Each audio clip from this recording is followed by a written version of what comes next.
Hello and welcome back to Out of Timeouts season two, basically our little summer season over Zoom, our remote season. Welcome back, boys. We took a week off, but we are back here on Out of Timeouts. How you guys doing today? I'm doing great. I mean, I think we're becoming the first Blaze Radio show to ever be recorded across three different time zones.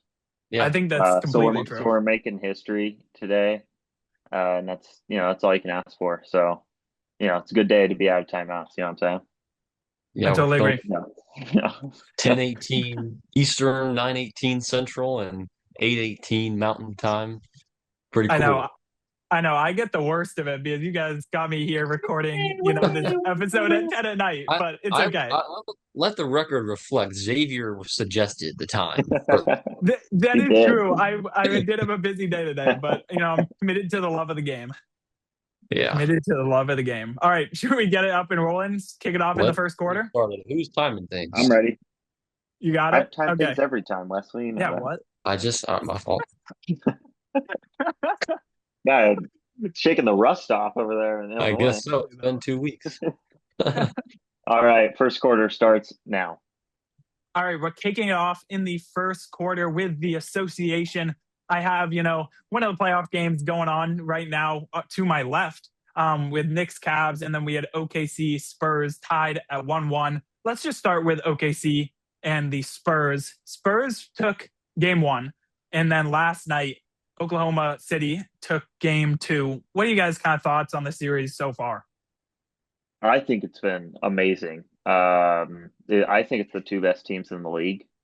It kind of Yeah, reminds me of watching the Seahawks and the Rams in the NFC Championship a little bit, in the sense that like I think whoever wins this is going to kind of cruise in the NBA Finals against either the Knicks or the Cavs. right. Um, and I the Spurs. The, Stephon Castle is such an interesting case because I've never seen a guy that turns the ball over so much, but then when he's not turning the ball over, he just dominates. It's like I don't I don't know Andre what to. Curbelo. Yeah, kind of like Andre Curbelo in Illinois. Yes, Wesley. Yes.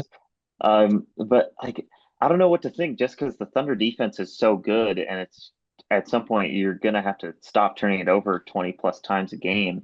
That's not reliable. You're only gonna win like two games max with that formula. Right. You know what I'm saying? Like Yeah. it's not gonna work against a team like Oklahoma City in the long term. Yeah. Yeah, I agree that this is basically the finals, but I'm here to tell you that the Thunder are absolutely going to win this series. I know it was a great first two couple of games, but Thunder in six is my prediction. I still think they're the far better team, even though Spurs got them a few times during the regular season. I was gonna say, I remember I came out and said that, a couple weeks, probably a month or so ago back, that because, the Spurs had really dominating the Thunder in the regular season, I remember coming out and saying that the Spurs would win this playoff series. Yeah, And so I was I think game one was a reflection of that. It was like you can't stop Wemby. Wemby was great in that game. He kind of just took over the game completely. And there's not really, I mean, I don't know if there is anyone to stop him on any team. He's kind of more, you just have to slow him down as best you can, but he is kind of becoming unguardable in a way, I Hmm. think. So I think if he continues to play like he did in game one, I think it's going to be a very good series. I think it will go seven, much to the opposition of West. I don't think this is going to go six. I think it's going to go seven. But I don't know. I think it'll be a good series no matter what. Like there was, some antics yesterday in terms of referees. But I kind of have a personal bias against the Oklahoma City Thunder and how they play the game of basketball. So that's me. But a couple of things. First, I think with that game please, one, what? Yeah. Okay, so with the game one, I think the Spurs played the best game they could have possibly played, Yeah. mm, and two Mhm. overtimes to beat them. true. I mean, Thunder had Alex Caruso on Wemby, and they took him to two overtimes. Yeah. So that's what gives me more confidence in the Thunder. And on Xavier's point, it's getting really annoying. The whole NBA community just complaining after every single game about Shea foul baiting. Like it is a part of his game that he flops sometimes, but you don't hear that about LeBron every time the Mhm. Lakers have a game. Like Yeah. he's a star and he draws a lot of fouls, he drives a lot and draws fouls, and sometimes he flops, but that's also just a thing across the NBA. I Yeah, I'm with Wes on agree. that. I'm with Wes on that one wholeheartedly. I mean, you see this everywhere, and the Thunder are just the best at it. Yeah. I agree. You Like know, like it that's is just the way definitely it's going to be, just because they're it's so much better at it than everybody else. I still right. think the Spurs are going to win the series. I took them to win the finals at the beginning of the playoffs, but I like what Wesley said. Is like it feels like they're not going to be able to maintain the way that they played in game one once it gets to like 5 and 6 and you get down to the nitty gritty of this series. You know what I mean? Right. And I will just say quickly on that kind of point, like, with the Thunder, like, yes, it is a narrative for sure. Like that, I don't know more so if it's more the media, the fans. I mean, it's more the fans that kind of push it, like, fans of the game. I But I think the will media say, though leans into it because they get Yeah, engagement if they post anything related definitely. to Shea absolutely. foul baiting. Oh, definitely. Like it's one of those things that like a post is going to do well, a tweet's going to do well. And kind of off that, I remember waking up this morning and it was a House of Highlights tweet that showed every Shea shot in the game and every single shot he fell down on. Seriously, look it up. I'm serious. I Like saw a post from the Onion about like Shea Oh, trying to he draw was trying to foul. draw a foul on a free throw. Yeah, Yeah. I saw that. like I think there's a point between where it's like too much with, foul baiting and it's just like, okay, play the game, like take some contact. And then there's a point where it's like, okay, they're good at it. I think it's starting to go towards like, just like play through it.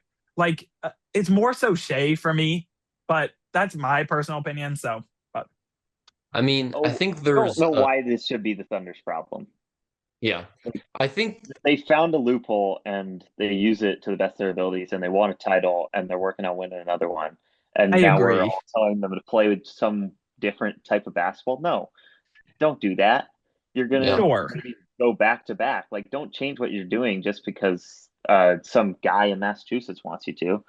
Like, they're not gonna do that. That's just not how it works. Well, I, They I will they say found like, like a gray area almost, and they're really right. good at drawing fouls.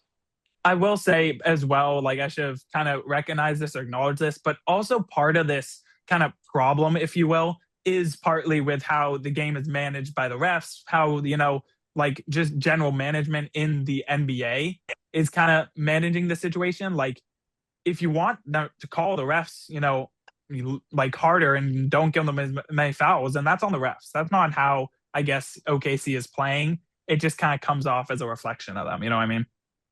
I mean, I Hmm. think there's a fine line between gamesmanship and unfairness, Hmm. but the NBA has crossed that line 25 years ago, you know?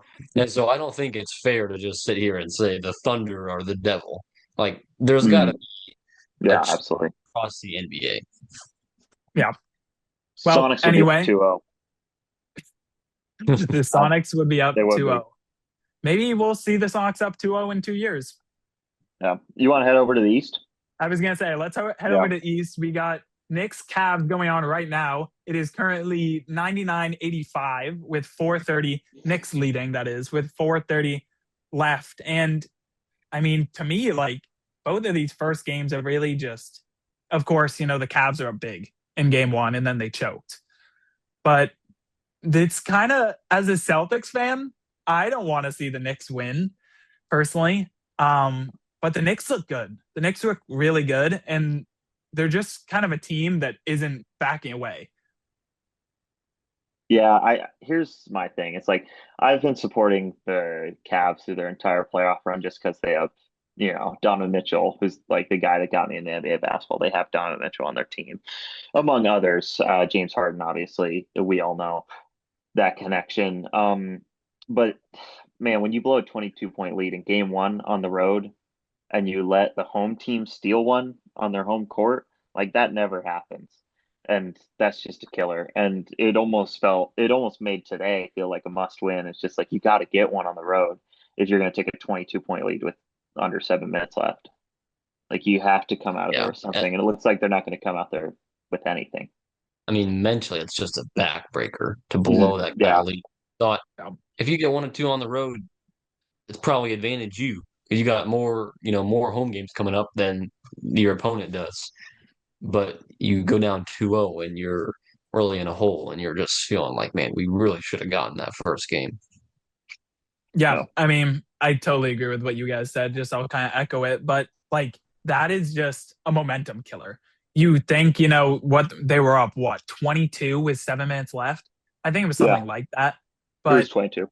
yeah, you're up 22. You feel like you're gonna win game one, like, and now you're down 0-1, and all the momentum is in the Knicks' favor, and they're about to win game two as well. Like, it is tough. Like, it could have been a 1-1 series after 2 games. It could have been a 2-0 series in favor of 30 Cleveland, but seconds. they're gonna be down 0-2 now. Yeah, Kenny Atkinson, maybe this was him and his entire coaching staff. Maybe this is just because the Cavs defense is missing rotation. Josh Hart has been open for three about a million times in this game. And like, yes, he's not the best 3-point shooter in the world, and he's not the best 3-point shooter on that team, but he's still an NBA player that can hit threes at a pretty high rate because he's a professional Right. basketball player. And he was 4 for 9 from three at one point. He's what is he now? He's 5 for 11. Like you're not going to win a lot of games when you're leaving a dude open and he's shooting 45% from three. Right. I totally agree. No.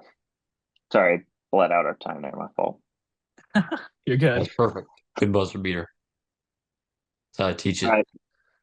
Yeah, that is how I teach it.